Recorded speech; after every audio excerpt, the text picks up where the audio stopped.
Seguindo a série de reflexões que eu havia começado no domingo, há 2 domingos atrás, em Romanos, capítulo 5, você pode abrir aí, se não quiser a leitura vai ser projetada no texto. Hoje eu pretendo encerrar essa série que tem o título o ISJ de Paulo.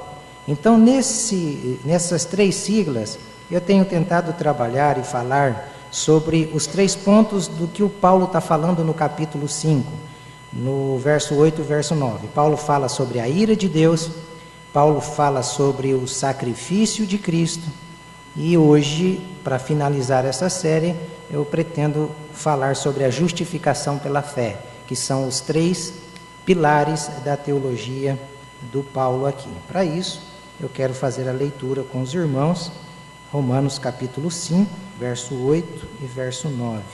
Você que está vindo talvez pela primeira vez, fica aí a dica, vai no site e assiste as outras 2. Tá? Diz assim o texto: Mas Deus demonstra seu amor por nós. Cristo morreu em nosso favor, quando ainda éramos pecadores. Como agora fomos justificados por seu sangue, muito mais ainda seremos salvos da ira de Deus por meio dele. Esse texto é fantástico. Eu quero mesmo que você aí assentado, feche os seus olhos. Vamos orar. Pai, nós te agradecemos nessa noite pela tua palavra, nós te agradecemos pelo teu amor, nós te agradecemos pela tua fidelidade, nós te agradecemos porque o Senhor conserva-nos com vida nessa noite, Pai, para juntos podermos refletir nesta palavra que vem do seu coração, abre o nosso entendimento e esclarece as Escrituras a nós. É isso que te pedimos em nome de Jesus. Amém. Irmãos, então aqui o Paulo, ele no capítulo 5, ele na verdade foca esse tema, justificação, e a justificação pela fé. Se você tem alguma dúvida disso, você percebe no capítulo 5, aqui no verso 1, logo no início, Paulo diz que tendo sido, pois, justificados pela fé. Então ele vai usar essa palavra justificação por 4 vezes nas Escrituras, nesse capítulo 5. No verso 1, no verso de número 9, como você está vendo aí. Ele vai usar também no verso de número 16, lá no finalzinho. Mas a dívida decorreu de muitas transgressões e trouxe justificação. E ele vai usar também no verso de número 18, onde ele diz que assim também um só ato de justiça resultou na justificação que traz vida a todos os homens. Então Paulo está focalizando nesse texto a importância da justificação. Como que essa doutrina ela é de extrema importância para o cristão. Todo cristão precisa saber que essa doutrina nada mais é a suma, o fundamento da fé daquele que professa Cristo como seu Salvador. Então, fica aqui uma definição desse termo justificação. Eu peguei essa definição de um teólogo chamado Erickson. Ele diz que justificação é o ato da livre graça de Deus, no qual perdoa todos os nossos pecados e nos aceita como justos diante de Deus. Esta é a definição de justificação segundo esse teólogo, tá bom? Mas a justificação, ela ocorre, segundo aqui o texto que a gente percebe, não porque nós éramos pessoas boazinhas. A justificação aqui no texto, se você ler o capítulo 5 inteiro, pelo contrário, vai demonstrar que ela vai acontecer não porque nós seguimos uma religião, não porque nós seguimos um líder, não porque nós fazemos boas obras, mas ela vai acontecer justamente porque Jesus Cristo se fez justiça nas mãos de Deus. Então a justificação é produto da obra de Deus feita em Jesus na cruz. Só por isso nós podemos nos tornar justificados. E eu gostaria que você soubesse muito disso, que a igreja que não prega essa doutrina, a doutrina da justificação pela fé, não é a igreja do Senhor Jesus. A igreja e o pastor ou o líder que nega a doutrina da justificação pela fé, ele é um falso mestre. Ele está pregando um outro evangelho. E não pregar a justificação pela fé é você dizer que o sacrifício de Cristo não foi suficiente. Então você precisa ir para a quebra de maldição, porque as suas maldições não foram quebradas em Cristo. Isso é negar a doutrina da justificação. Negar a doutrina da justificação é você acreditar que sempre você precisa fazer alguma coisa a mais para ser salvo diante de Deus. Isso é negar a doutrina da justificação pela fé. E quem nega essa doutrina está negando a própria Bíblia. Então fica atento, aquele que ensinar, ou aquilo que você ouvir, que a justificação precisa de alguma coisa a mais para você ser salvo, isso não é bíblico. A Bíblia é um livro que está repleta, ela não é temperada de doutrina de justificação, ela é encharcada com a doutrina da justificação pela fé. Por isso Martim Lutero fez o que fez. Por isso John Hus foi a mola propulsora, foi o profeta que mencionou na fogueira: olha, hoje vocês estão matando, hoje vocês estão assando um ganso, mas daqui 100 anos vai surgir um cisne no meio de vocês, o qual vocês não poderão assá-lo. E ele estava se referindo a Martim Lutero. Depois de 100 anos, vem Martim Lutero e rompe com a ideia papista de que nós precisamos fazer boas obras. Ele rompe com essa ideia meritória, implantada pela nossa cultura brasileira, implantada pelo pecado no homem. Então, se alguém lhe disser que justificação pela fé, por isso que eu digo, crente que não aprende doutrina, que não conhece a doutrina do Evangelho, ele é um crente, como Paulo fala, ele é como a folha seca, que o vento leva, uma hora ele acredita, outra hora ele já não acredita, o vento sopra, ai, que coisa linda, é de Deus, irmão. É de Deus, está falando em nome de Deus. Nem tudo que se fala em nome de Deus significa que Deus aprova. Deus é um cheque que tem fundo, e as pessoas estão dando e soltando cheque em nome de Deus por aí. E os crentes, lamentavelmente, eu fico triste de saber que os crentes caem de gaiato, e caem de gaiato no navio mesmo. E vão entrando em qualquer coisa. Sabe por quê? Porque Jesus mesmo mencionou: errais não conhecendo as Escrituras. Então nós precisamos começar a aprender as Escrituras e aprender as doutrinas básicas. E essa justificação ela é fantástica. Então olha como a justificação é tão importante no texto. O Paulo está focalizando a ira de Deus.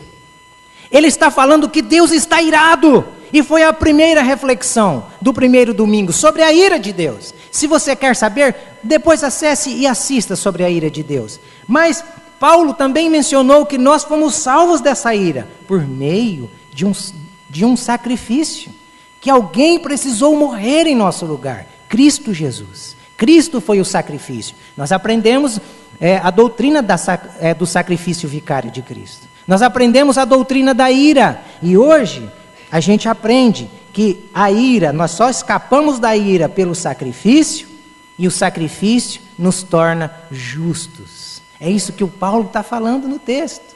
O texto que você leu, o texto que está projetado, é isso que ele está mencionando. A ênfase dele é sobre a justificação.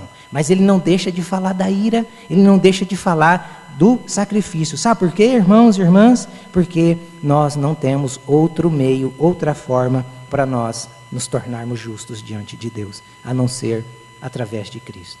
Então, eu sugiro aqui para a nossa primeira reflexão, né, nesse tema, essa pergunta: qual o significado do termo justificação? A meu ver, quando a gente responde o significado do termo justificação, a meu ver, é a Bíblia respondendo o maior questionamento do homem, a maior indagação do homem. Porque todo homem, ele quer saber de onde ele veio, para onde ele está indo e por que ele está aqui. E quando a gente entende a doutrina da justificação, a gente compreende de onde que nós viemos, qual é a nossa situação e para onde é que nós estamos indo. Porque daí a gente vai entender que nós viemos de Adão e Eva, somos criaturas de Deus. E por nós termos vindo de Adão e Eva, nós herdamos dos nossos pais o pecado. E se nós não nos justificarmos, nós estamos indo para onde o próprio Cristo disse, para o lago de fogo e enxofre, onde o bicho não morre, onde o fogo não se apaga. Nós estamos indo para um lugar de tormento e de tristeza eterna. Agora, quando nós nos tornamos justificados, então a gente sabe que nós saímos do pecado e nós fomos transportados para um outro reino, o reino da luz. Tudo por causa de Jesus Cristo. Isso é o maior questionamento do homem. Como nós, seres humanos, poderíamos tornar aceitáveis diante de Deus? Como nós, pecadores, poderíamos voltar a ter relacionamento com aquele Deus poderoso, se o profeta Isaías, no capítulo 59, disse que os nossos pecados fazem separação entre nós e o nosso Deus? Como tornar ser aceito a Deus, se o Paulo diz que todos pecaram e destituídos estão da glória de Deus? Por isso que eu estou dizendo que a doutrina da justificação, ela nada mais é do que a resposta principal para o coração do homem. E essa ideia de justificação, o significado, vem de um conceito jurídico, vem de um conceito forense, que a ideia era justamente essa aí: Deus como sendo um grande governador, um grande presidente, aquele que tem o poder na sua caneta. E a ideia do justificador é essa: ele como governador, como juiz, que tem o poder de chegar e nos declarar não só justos, mas absolver a culpa que estava sobre nós. Este é o significado. Justificação é isso. É alguém assumir a bronca. É alguém assumir o meu lugar. Mas para que alguém assumisse o meu lugar, se eu tenho uma dívida, a minha dívida vai ser paga se alguém pagar a minha dívida. Se eu tenho uma bronca, eu só consigo sair dessa bronca se alguém assumir essa bronca. E a ideia e o termo e o significado de justificação é isso. É como se Deus tivesse uma necessidade de justiça. E nós sabemos que não há necessidade em Deus. Mas Deus é justo. E nós pecamos contra Ele. Ele precisava imputar sobre nós a justiça contra o pecado. Então, o que Ele faz para nos justificar? Ele pede, Ele coloca alguém que não tenha culpa, Ele coloca alguém inocente, Ele coloca alguém santo, Ele coloca alguém com condições para pagar a nossa dívida. Ele coloca o seu próprio Filho, Jesus, para vir pagar os nossos pecados, para vir pagar a dívida que nós contraímos, sabendo que o salário era a morte. Se você tem dúvida do que esse termo justificação significa, o próprio Paulo vai falar em 2 Coríntios, no capítulo 5, o verso 19, a parte A, e o verso 21. O Paulo diz: Deus em Cristo estava reconciliando consigo o mundo, não lançando em conta os pecados dos homens. Deus tornou pecado por nós aquele que não tinha pecado, para que nós tornássemos justiça de Deus. Então, o que é justificação? É alguém justo morrer em meu lugar. É alguém sem pecado assumir todos os meus pecados e dizer: ele está absolvido da condenação e absolvido da culpa. Isso significa justificação. Para eu deixar isso mais prático, mais simples, imagine você morando nos Estados Unidos. E de repente, você descobre que os países que fazem fronteira com os Estados Unidos estão contaminados com um vírus que está dizimando a população. Automaticamente, Barack Obama fecharia as fronteiras. Estou dizendo lá, porque lá a lei é cumprida. Se eu dissesse aqui no Brasil, aqui é complicado. Aqui burla-se, aqui não existe lei. Nós vivemos numa terra sem lei. É triste isso para nós. Então você imagina lá, fechavam as fronteiras e não entra ninguém desses países contaminados. Mas de repente, você está lá e ouve no rádio que todos os países agora da Europa e dos outros continentes estão sendo também, estão recebendo esse vírus. E a população está sendo dizimada por este vírus. Então, os pesquisadores de Harvard começam a desenvolver uma pesquisa, uma busca para achar um antídoto, para achar cura. E eles descobrem que através do sangue de alguém que não tivesse sido contaminado, poderia se desenvolver um soro, poderia desenvolver-se uma vacina, poderia desenvolver-se alguma coisa que eficazmente aquele que recebesse a dose estaria curado, não mais morreria por este vírus. E aí eles começam uma pesquisa, e de repente eles descobrem que os Estados Unidos está infestado com o vírus também. O vírus contaminou aquele país. E eles começam a procurar, até que eles acham um pai que estava contaminado também por esse vírus. E ele indica alguém que não estava contaminado. E ele fala: olha, eu conheço uma família que não está contaminada, vai lá. E eles vão lá, até lá naquela casa. E eles descobrem que naquela casa tinha um pai e um filho único. Então eles chamam aquele casal, chamam o pai e o filho e vão para o hospital. Fazem os testes. E eles descobrem que o sangue daquele menino era puro. Não tinha vírus, não tinha contaminação. Então os médicos vêm, abraçam o pai e dizem: nossa, que legal, o seu filho, ele é a peça-chave. É o sangue dele que nós precisamos para fazer o antídoto. Vocês aceitam? O pai prontamente conversa com o filho aceita, e de repente o filho vai para a sala, e aí os médicos voltam e vem com um papel para que o pai assinasse. Olha, mas você precisa de assinar concordando, porque nós vamos ter que tirar todo o sangue do seu filho. Não basta só um pouco, é todo o sangue. Ele vai ter que morrer para salvar as pessoas desse vírus. Aquele pai triste olha para o filho olha para o pai e diz: eu amo meu pai, o senhor, e eu amo aquilo que o senhor fez. Pode assinar, eu assumo esse negócio aí. E o filho assume, e aí desenvolve aquela vacina, e então todos que recebem daquele sangue são curados daquele vírus. Isso é uma historinha fictícia. Sabia que Deus fez isso com o Abraão, testando o Abraão? Imagine você sendo o pai desse único filho. Abraão teve um filho chamado Isaque, o filho da velhice.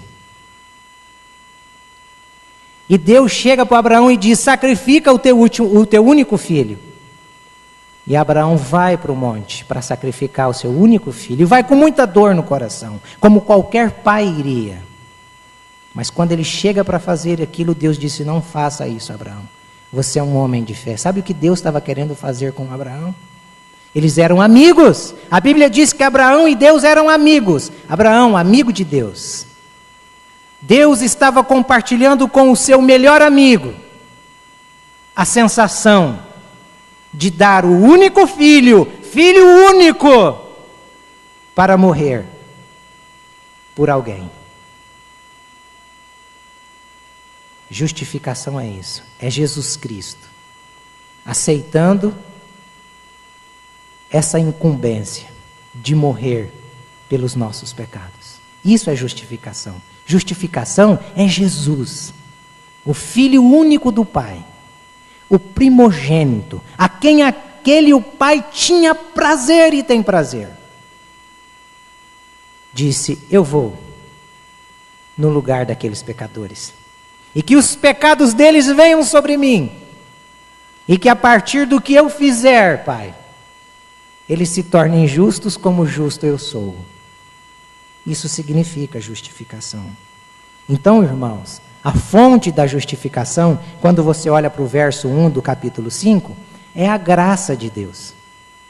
Nós só somos justificados pela graça de Deus. A graça de Deus é a fonte de toda justificação. E o fundamento da justificação é a obra de Cristo. Cristo é o fundamento de toda a justificação. E o meio para nós nos tornarmos justos? É a fé. A fé é o meio para nós nos tornarmos justos. Agora você entende? Porque ninguém pode chegar diante de Deus por si só. Agora você entende porque ninguém é justo diante de Deus sem passar pelo justificador? Porque nós não temos condições nenhuma. Todos nós pecamos. A segunda pergunta é fantástica. O que é que Paulo tinha em mente ao falar da justificação? Talvez você não leu esse texto todo. É uma pena, porque você poderia ter estudado esse capítulo 5. Já fazem 3 domingos que nós estamos refletindo nestes 2 versículos, e eu tenho plena convicção de que talvez você não gastou nenhum tempo para ler o capítulo 5 inteiro, para saber do que o capítulo está falando. Isso é lamentável, mas lamentável. Isso demonstra o compromisso que a gente tem com o nosso justificador. Por isso que qualquer coisinha leva a gente, porque a gente não estuda, a gente não se preocupa muito. E aqui no texto você percebe o Paulo falando que ele tinha na mente 2 coisas. Primeiro, ele tinha na mente Adão e Cristo. Por que ele tinha Adão e Cristo? Ele vai dizer no capítulo 5 que o pecado entra por um homem. Quem é o homem que traz o pecado para o mundo? O Adão. E ele vai dizer no capítulo 5 que, por um ato de justiça, todo esse pecado também sai do mundo. Quem é que comete ou que vem cumprir esse ato de justiça? Cristo. Então ele tem na mente o Adão e o Cristo. Por quê? Porque o Adão, quando eles pecaram lá no Éden, lembram o que ele tentou fazer? Primeiro Deus vem na virada do dia, ele foge, ele tenta se esconder atrás de algumas árvores. De repente, ele percebe que ele não ia conseguir se esconder de Deus. E como nós somos filhos de Adão, e nós vivemos essa imaginação de que a ideia de Deus é bobagem, que um dia, quando a gente morre, a gente não vai ter nenhum encontro com Deus, coisa nenhuma, a gente fica com a mesma síndrome de Adão, tentando se esconder de Deus. Tanto é que o Apocalipse diz que naquele dia, quando Cristo vier, muitos se esconderão entre as fendas dos montes.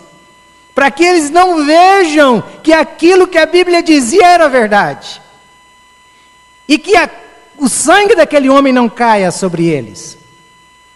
Então eles viviam fugindo, não só fugindo, mas no Gênesis você percebe que eles então entenderam que não podia fugir de Deus. Eles fazem uma roupinha. O Adão faz uma tanguinha e a Eva faz outra tanguinha. É dali que vem a ideia dessas roupas de praia. Porque eles fizeram com folhas de figo. O que uma folha de figo tapa, irmão? Tapa nada, só tapa os miúdos. Em outras palavras, né? Só tapa os miúdos. E fizeram uma roupinha de figo para tapar as suas vergonhas. Aí a gente percebe que Deus não aceitou esse tipo de roupa. E para você tirar a dúvida se eu estou falando, tem a ver mesmo se tinha o Adão e Cristo, olha para o verso 17 e o verso 19 do capítulo 5. Se pela transgressão de um só a morte reinou por meio dele, muito mais aqueles que recebem de Deus a imensa provisão da graça e a dádiva da justiça reinarão em vida por meio de um único homem, Jesus Cristo. Consequentemente, assim como uma só transgressão resultou na condenação de todos os homens, assim também um só ato de justiça resultou na justificação que traz vida a todos os homens. Logo, assim como por meio da desobediência de um só homem, muitos foram feitos pecadores, assim também por meio da obediência de um único homem, muitos serão feitos justos. O que é que ele tem na mente? Adão e Cristo. Adão que foge, Cristo que assume a bronca. Adão pecador, Cristo santo. Adão condenado, Cristo justificador. Adão perdido, Cristo salvador. O que mais que ele tem na mente? Ele tem na mente pecado e justiça. Se ele tem Cristo e Adão, automaticamente ele tem pecado e ele tem justiça. E é bom a gente entender isso daqui.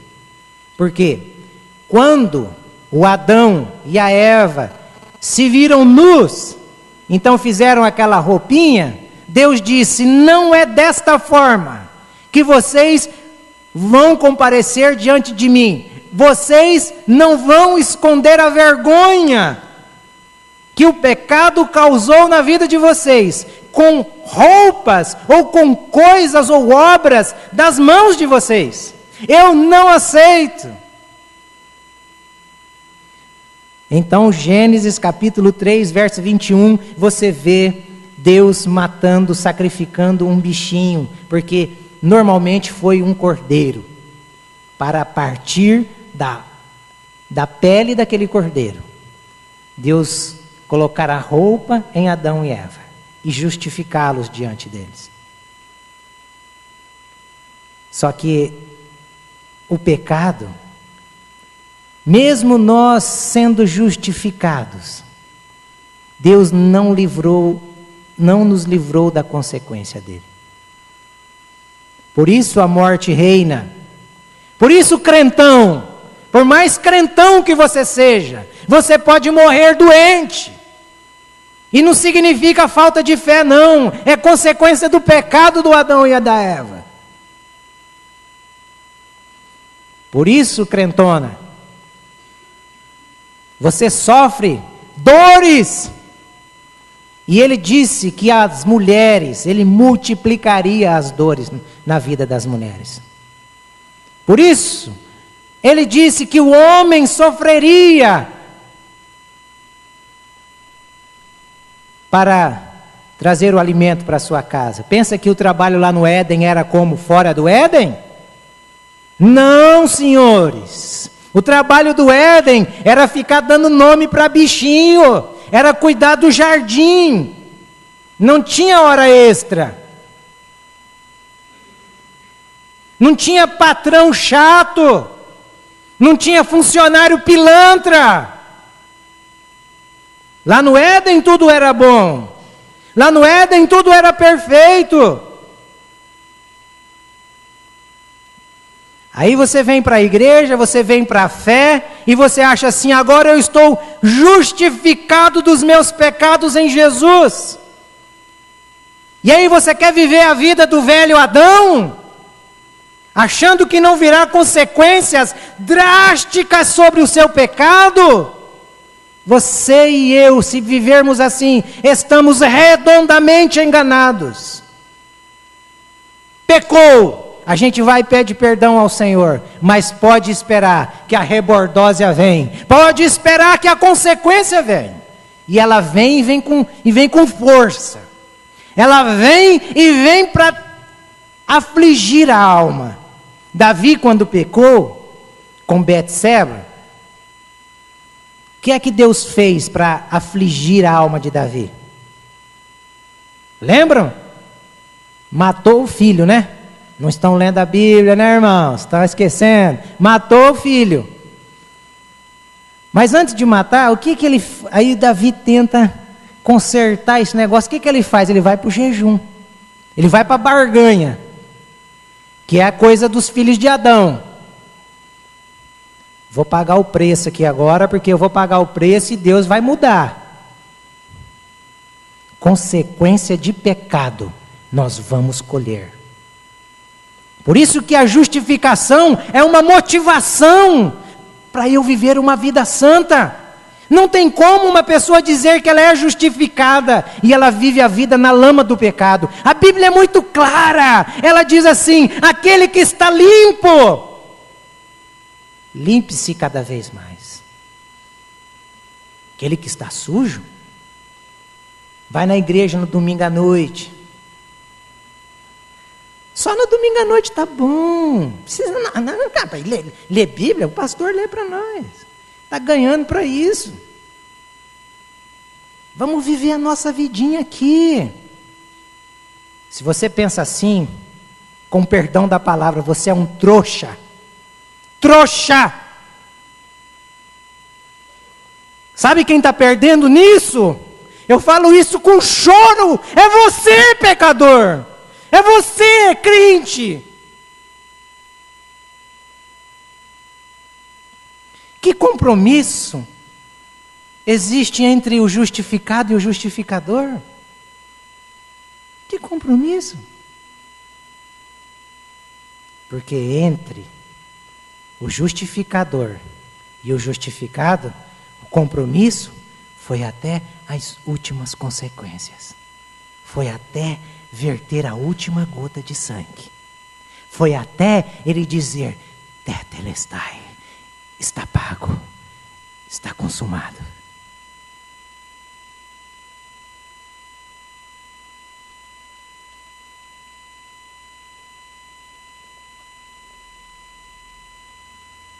Ah, pastor, desse jeito eu não vou vir mais na igreja. Problema é seu. Problema seu. Você acha que um cultinho de domingo à noite justifica você? Me justifica? O que me justifica é o contato que eu tenho com o meu justificador. E se eu tenho contato com ele, eu venho para esse lugar onde as pessoas se reúnem para estudar, para conhecer mais. Eu vou me empenhar, eu vou me esforçar. Por quê? Porque ele se esforçou. Ele fez o que eu não merecia. Entende? Igreja é secundário. Quem tem comunhão com o Senhor, procura comunhão com a igreja. Porque Ele é o Senhor da igreja. Quem ama o Senhor, ama a igreja. Não tem como. Ele é o noivo. A igreja é a noiva. Tem como eu falar que eu estou casado com a Ellen, mas eu não tenho contato com a Ellen. Eu não tenho intimidade com a Ellen. E o que tem de crente, achando que está justificado, e não tem contato nenhum com o justificador. Sabe o que isso é? religioso. Só, mais nada. Você segue uma religião. Você segue um líder. Você segue uma denominação.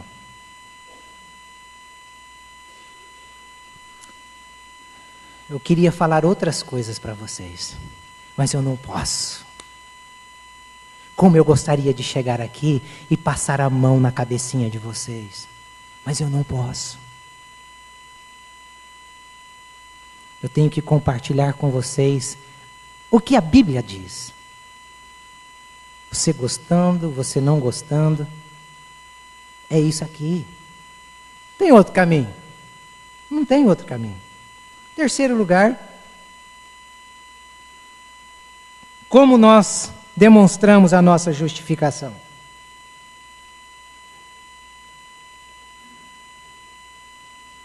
Quer saber como a gente demonstra a nossa justificação?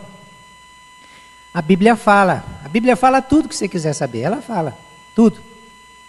E o jeito para a gente demonstrar a nossa justificação, a Bíblia diz que a gente conhece uma árvore pelo fruto. Jesus, em Lucas capítulo 6, verso 44, se você trouxe a Bíblia, abre e leia junto comigo. 6,44. Toda árvore é reconhecida por seus frutos. Ninguém colhe figos de espinheiros, nem uvas de ervas daninhas. Está aqui o jeito para a gente saber se nós somos justificados. Talvez a gente está dentro da igreja, está na caminhada, e a gente ainda não tem essa certeza se nós somos justificados. Mas quem já foi justificado sabe. Sabe que se morrer agora, se fechar os olhinhos, ele sabe para onde ele vai. Por quê? Porque a vida dele não está embasada naquilo que ele faz. A vida dele não está segura na sua própria fé, porque fé na fé é morte. Sabe aquele gente que eu tenho fé, parece até o He-Man, pelos poderes da fé. Fé na fé é morta. A fé tem que ser na obra da cruz. Porque se nós tivermos fé na nossa fé, estamos sendo salvos pela nossa obra. Porque a fé é minha, eu tenho fé. Aí o Paulo, para quebrar isso, diz, olha,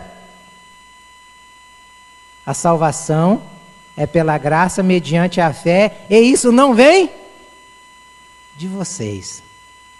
É dom de Deus. Então, fé na fé, joga no lixo. Não presta. Tudo é Cristo. Tudo está em Cristo. Então nós podemos demonstrar, segundo a Bíblia, de duas formas. Eu vou pegar aqui as duas formas mais básicas que a Bíblia fala. Primeiro, pela profissão de fé, ou pela confissão de fé. Então não basta eu chegar aqui na igreja, no dia que nós nos reunimos em assembleia para a profissão de fé daqueles que vão se batizar, e aí a gente toma a profissão de fé. Não basta a pessoa dizer, eu creio em Deus Pai Todo-Poderoso, eu creio em Jesus Cristo e em seu sacrifício, eu creio no Espírito Santo e na sua obra regeneradora, eu creio na Santa Igreja, eu creio na comunhão dos santos, eu creio na morte e na ressurreição de Jesus Cristo, eu creio na volta do nosso Senhor. Não basta, essa profissão de fé qualquer um pode fazer. Então, a confissão de fé, que não nos torna diferente do que éramos, é uma confissão de fé vazia e falsa. Você percebe as pessoas quando você conversa com elas? o processo da justificação. Você conversa com uma pessoa e aí a pessoa diz, olha, eu de 100%, eu melhorei já 70%. Não entendeu ainda a justificação pela fé. A justificação vem não para nos melhorar. A justificação vem para nos transformar. O que é que Paulo vai falar em 2 Coríntios 5,17? Se estás em Cristo, você continua fazendo as coisas da velha criatura, melhorando? É assim? Não. Se estás em Cristo, nova criatura és. As coisas velhas passaram. Daqui para frente, tudo vai ser novo na minha vida. O Ezequiel diz que Deus faz um transplante. Essa ideia de transplante, vocês acham que é ideia agora pós-moderna? Isso é antigo! Ezequiel já falava de transplante. Ele diz, eu tirarei o coração de pedra e colocarei um coração de carne. O que é isso aí? Transplante. A nova criatura, ela não é reformada, ela é refeita no seu espírito. Então a confissão de fé verdadeira, ela vem para melhorar a nossa conduta. Ela vem para melhorar os nossos amigos. Não tem como eu falar que eu sou regenerado, que eu sou justificado, mas eu continuo com as velhas amizades. As velhas amizades me influenciando. Eu preciso influenciar as velhas amizades. Não tem como as nossas conversas continuar do mesmo modo, com piadinhas chulas, com palavrões. E o que tem de crente falando palavrão, a Bíblia chama de palavra torpe.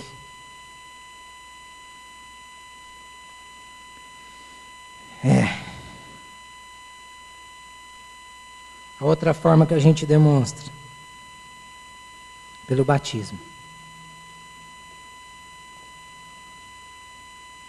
Pelo batismo.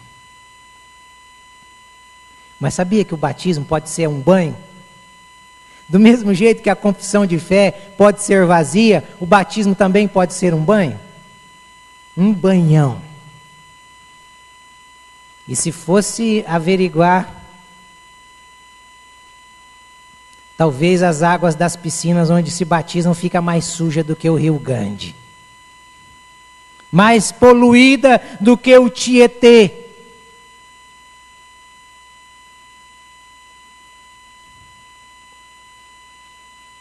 Não tem como a pessoa dizer assim, olha, eu sirvo Jesus, eu recebi um novo coração, eu agora creio em Jesus, mas eu não quero me batizar. Não, eu não preciso disso. Eu já me batizei quando era criancinha. Você quer saber o que a Bíblia diz? Você acredita na Bíblia ou você acredita na tradição? Se você acredita na Bíblia, Marcos capítulo 16, verso 16. Quem crer e for batizado será salvo. Quando você era pequenininho, que te levaram lá para o seu batismo, você acreditava em quê? Você foi sozinho ou te levaram? Percebe? A confissão de fé, ela está intimamente ligada ao batismo. Ah, mas a Bíblia fala que existe um só Senhor, um só batismo. Sim, mas você sabe de que batismo que o Paulo está falando em Éfeso? Está falando do batismo no Espírito. Não está falando do batismo em água. Está falando do batismo no Espírito. Só um batismo. Porque o ato da regeneração e da justificação, ela acontece uma única vez. No momento em que Jesus me chamou, a voz dele entrou em meu coração, eu me rendi a ele. Fui batizado no Espírito, fui regenerado, fui selado, fui justificado. Aí eu vou cumprir as ordenanças, porque Jesus disse, aquele que crer, Ah, mas o ladrão da cruz não se batizou. Tá, tudo bem, ele não teve tempo. Ele acreditou ainda a sorte dele. Aquele foi um salvo pelas rabeiras. Entrou, mas entrou raspando no céu. Quase que ele não entra. Você vai ficar esperando? Você quer entrar raspando? A partir de hoje você já não tem mais essa oportunidade, porque você já está sabendo. Aquele que crer a confissão verdadeira vai ter o batismo verdadeiro. Primeiro, o batismo verdadeiro, ele acontece não lá na chácara dos bombeiros, na piscina, com aquele churrasco. Não, senhores. Batismo verdadeiro acontece, é aqui, ó, no coração. Não é feito por pastores, é feito pelo Espírito. E glória seja dada somente a Deus em tudo isso. Lembram que Pedro estava lá orando e as pessoas estavam recebendo o Espírito e falavam línguas, e daí vem um mágico lá e ele vê que aquele truque, ele achava que aquilo fosse um truque. Me vende esse negócio aí, me vende isso aí porque eu achei a mina. Você já pensou se o batismo ou se as coisas de Deus fossem compradas? Os ricos todos se deleitariam, não é? Aí por isso Jesus vem e diz assim: dificilmente um rico entrará no reino dos céus. Ele vem para arrebentar com tudo. Ele vem para chutar a casinha dos homens e dizer assim: quer ir? Quer ser justificado? É só através da obra do justo. É só por causa dele. Não vem com essa ideiazinha aí que você merece, não. Então o batismo nada mais é do que uma cerimônia. O batismo nas águas é uma cerimônia que a gente faz para publicar a nossa fé. Publicar para os nossos amigos, publicar para os nossos parentes, publicar para a comunidade. Que nós morremos. Porque o símbolo do batismo é esse, vocês sabiam? Quando você é mergulhado nas águas, você está dizendo: eu morri para a velha vida. E quando você sobe das águas, você está dizendo: agora estou ressurgindo para uma nova vida. Ah, mas de onde você tirou isso? Tirei da Bíblia, filhinho. Romanos, capítulo 6, verso 4. Está escrito lá. Quer ler? Vamos ler junto. Portanto, fomos sepultados com ele na morte por meio do batismo. Ó, sepultado com ele na morte por meio do batismo. Deitou a pessoa, ela está morrendo. A fim de que, assim como Cristo foi ressuscitado dos mortos mediante a glória do Pai, também nós vivamos uma nova vida. O batismo serve para isso. Só para a gente publicar o que aconteceu aqui dentro.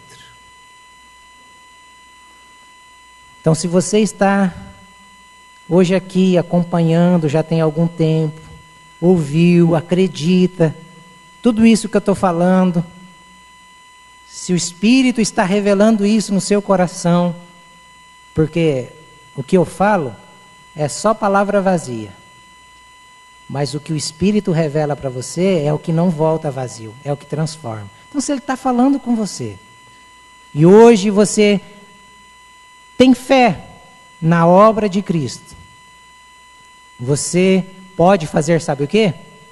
Começar um discipulado. Você quer começar? Me procure depois. Ah, eu quero começar um discipulado.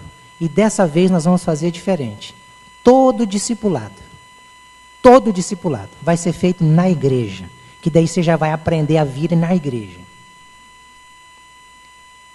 O Joselir é um pai, é uma mãe. Ele vai fazer discipulado nas casas. Mas daqui para frente agora vai ser na igreja. Quer ser discipulado mesmo? Vamos ver a disposição que está no seu coração. Sabe para quê? Porque, irmãos, falar a verdade, eu estou cansado de dar banho em gente. Olha que nós já banhamos gente, hein? Mas nós já demos banho em muitas pessoas. Sumiram todas da fé. Sabe por quê? Porque não fizeram consciente. Porque o batismo verdadeiro não aconteceu aqui, ó.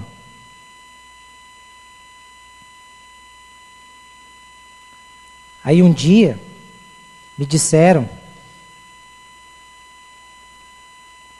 que na salinha do Novo Crescimento a gente tem que facilitar um pouco, não precisa dar prova. Eu estou lendo um livro de Martin Lloyd Jones e ele cita John Wesley. E se você começar a ler essas coisas, você vai ver como era difícil uma pessoa tornar-se membro da igreja desses irmãos. Não era assim como a gente faz. Não. Que eles iam ser questionados, eles iam, além de ser questionados, demonstrar a fé na vida diária, o comportamento de cristão. Agora a gente vem para a igreja, aí a gente acha assim, né? As provas a gente faz lá na faculdade, a gente faz lá na escola. Tá, então quer dizer que para a gente lá fora se formar e mostrar que... Aí mostrar para as pessoas e para a gente mesmo que nós conhecemos, nós fazemos provas. Nós estudamos. Nós estudamos para ser alguém na vida. Não é assim? Nós precisamos estudar para ser alguém na vida. Concordo plenamente. Do mesmo modo, nós precisamos também estudar as Escrituras para sermos crentes na vida. Não tem jeito. Pastor, mas eu oro tanto que a revelação de Deus vai cair na minha vida. Não vou precisar nem ler Bíblia. Se fosse fácil assim. Estudar para quê? Está aqui. Eu acho que quando você casa, batismo e a profissão de fé, é o que o Paulo está falando lá em Gálatas, que é o fundamento principal da pessoa justificada. Gálatas 5:24. Os que pertencem a Cristo Jesus crucificaram a carne, com as suas paixões e os seus desejos. Pessoa justificada, o Paulo está falando que não tem mais prazer na vida de pecado. Pessoa justificada não vai deixar de vir para um culto de oração, para orar, para buscar o Senhor, para ir jogar uma bola, ou para ir em um churrasco. Se isso for esporádico, tudo bem, mas constantemente, não, tem alguma coisa que está errada. Não dá para entender isso. Eu sou justificado, mas eu não gosto muito de escola bíblica. Espera aí. Não tem como. Não tem. Mas você está querendo muito. Não, eu não estou querendo muito. Se eu estou casado com a Ellen, eu tenho que ter compromisso com a Ellen. Se eu estou casado com o noivo, por que Jesus é o noivo? Você já viu noiva como fica bobinha quando ela está para casar? Ela fica atrás do noivo, ela quer agradar o noivo, ela quer fazer tudo. Nós somos quem? A noiva de Jesus. Agora, que tipo de noiva é essa? Que tipo de noiva é essa? Que não tem compromisso com o noivo. Me desculpa, você pode ser noiva só na sua cabeça. Só na sua cabeça. Hoje você sai daqui, mas você sai com a vontade de me esganar, mas você vai sair daqui escutando a verdade do Evangelho do Senhor Jesus. Vou encerrar aqui, prometo para você. Você quer saber o gabarito do crente? A ideia que o Ariovaldo trouxe é muito fantástica, do gabarito. E eu fiquei procurando. Há um bom tempo eu estou procurando um texto para que seja o gabarito do crente. Você sabe o que é gabarito, né? Você que não sabe o que é gabarito, na época que eu trabalhava de técnico mecânico na Scania, às vezes a gente pegava aí alguns desenhos e tínhamos que ir para o torno ou para a fresa para a gente fabricar aquela peça, e aquela peça tinha que ser naquele gabarito. Então era um desenho, podia ser num pedacinho de madeira, e você encaixava, a peça tinha que encaixar naquele corte onde tinha um raio de chaveta ou qualquer coisa, a peça tinha que encaixar naquele corte do gabarito. Se ela não encaixasse justinha, quem estava errada? A peça. O gabarito nunca está errado, porque o gabarito foi milimetricamente confeccionado. Nosso gabarito é Cristo. Mas como Cristo não está aqui, então a palavra dele é o nosso gabarito. Sabe qual é o gabarito do crente? Salmo de número 1. Começa ali. Quer saber se você se encaixa no gabarito? Como é feliz aquele que não segue o conselho dos ímpios. Nos momentos de indecisão, você procura conselho com quem? Ah, pastor, eu procuro com a minha cabeleireira. Ah, pastor, eu estou vivendo uma crise no meu casamento, eu vou procurar com aquele meu amigo que já passou por uma crise dessa e hoje ele está no 3º casamento, eu vou procurar com ele. Muito bem. Vai fundo. Ele vai te dar bons conselhos. Aí vem de novo. Não imita a conduta dos pecadores. Aí você pega a meninada de hoje. Ai, que roupa linda. É essa roupa que eu vi lá da Adriana Ximenes. Como que é o nome dela? É isso mesmo, né? Luciana. Eu vi daqui. Luciana Ximenes. Ai, que roupa linda. Eu estou copiando, tá vendo o corte do meu cabelo? Neymar, cara, Neymar. E essa tatu aqui, tá vendo? Essa tatu aqui eu copiei do cara que luta lá, que arrebenta com a cara do outro.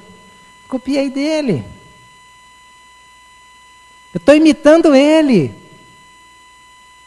Vai fundo. Só não diga que és justificado. Só não se engane, porque é assinar a sentença de morte. Quem é que você está copiando? Você imita quem? Você quer fazer tatuagem? A Bíblia fala que pode fazer tatuagem. Paulo fez várias tatuagens. Paulo disse assim: trago em meu corpo as marcas de Cristo. Foi pregar numa cidade, levaram ele preso, arrebentaram, moeram na pancada, deixou o homem desenhado. E sabe o que ele fazia na cadeia? Cantava e se alegrava, porque ele falava assim: olha, eu tenho que me alegrar e cantar, porque não é qualquer um que apanha por esse nome. O cara ficou todo tatuado. Aí, tudo que você quiser, a Bíblia dá margem. Faz tatuagem. Pode, é bíblico. E ele continua dizendo: nem se assenta na roda dos escarnecedores. Quem são os seus amiguinhos? Os meus amiguinhos. Eu tenho que sair no final de tarde, eu vou lá com os meus amiguinhos, lá no boteco, quebrar uma, né, meu? E lá a gente faz uma rodinha e começa aí a falar: olha, hoje eu peguei tal fulana, hoje eu fiz aquilo. Não, hoje eu vou na rodinha lá com os meus amigos. Eu fico triste, porque nós temos uma rodinha aqui na sexta-feira à noite, eu posso chamar de rodinha. Mas rodinha mesmo. E vem pouco para essa rodinha. Sabe por quê? Porque não tem coisa para a gente rir. Não tem. A gente faz uma rodinha para orar. Gabarito do crente. Está se encaixando? Encaixa aí ou não? Não quero te enganar. Quero. Agora, ó, o justificado. No Salmo 1, ao contrário, sua satisfação está na lei do Senhor, e nessa lei ele medita de dia e de noite. Cara justificado, ele ama o Senhor. Ele estuda a Bíblia. Ele quer conhecer mais do seu Senhor. Ele olha para a Bíblia, ele enxerga na Bíblia, sabe o quê? Cartas de amor do noivo para a noiva. Aí que vontade que eu estou em casa de chegar em casa para eu ler a minha Bíblia.